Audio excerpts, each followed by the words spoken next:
शिवशंभो सर्वांना. आज झाल्या लहानपणीच्या आठवणी ताज्या. कसं ते पुढे सांगतेच. त्याआधी हा कप मला वानामध्ये भेटला आहे, म्हणूनच त्याचं आज उद्घाटन करावं म्हटलं. नवीन कपात मस्त असा चहा एन्जॉय केला. मी केलं होतं ऑर्गनायझर. स्वतःच्या हाताने बनवलेल्या वस्तूंनी घर सजवणं म्हणजे सुखच. लहानपणी कार्डबोर्डपासून विविध वस्तू बनवल्यातच आपण आनंदी व्हायचो. छोट्या छोट्या गोष्टीत देखील आनंद शोधायचो. टाकाऊपासून टिकाऊ वस्तू बनवण्यात एक वेगळीच मजा असते, खास करून गृहिणींसाठी. त्यानंतर मी बोलत होते ते याबद्दलच.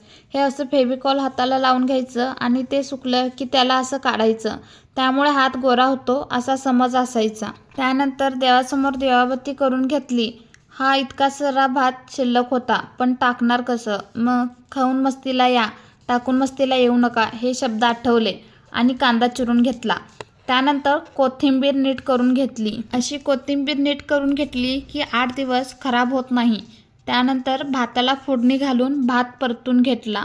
भेटूया पुढच्या ब्लॉगमध्ये. बाय.